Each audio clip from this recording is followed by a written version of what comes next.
After the three applications of the Gauss theorem, the next one is the charge. Charge is the additional property of electrons and protons which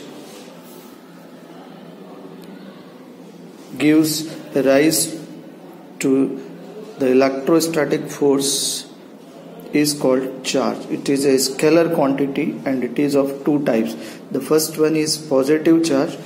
It comes on a body due to the deficiency of electrons, and the second one is negative charge.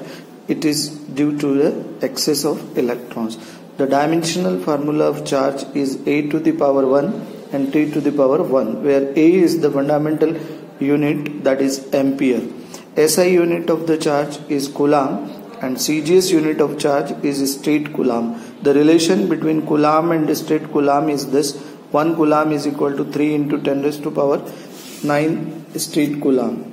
Now, general property of the charge that you know, the like charges repel each other and unlike charges attract each other. Other than that, there are three more properties of the charge. The first one is additivity of charge, and according to this property, additivity of charge is a property by virtue of which total charge of a system is obtained by adding algebraically all the charges present anywhere on the system.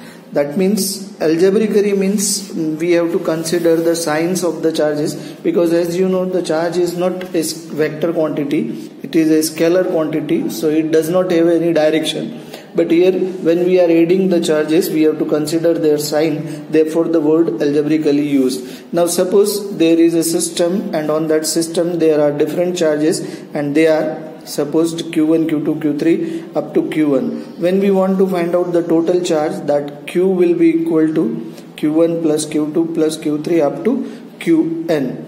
And here we have to consider their signs, positive or negative. The second one is conservation of charge, and according to conservation of charge is the property by virtue of which the total charge of an isolated system always remains constant. It means it is not possible to create or destroy net charge carried by any isolated system. And the third one, that is the quantization of charge. According to this property, the quantization of charge is the property by virtue of which all free charges are integral multiple of a basic unit of a charge represented by small e. That means Q is equal to N into E, where E is the basic unit of charge and it is equal to 1.6 into 10 raised to power minus 19 coulomb, and N will be equal to 1, 2, 3 and so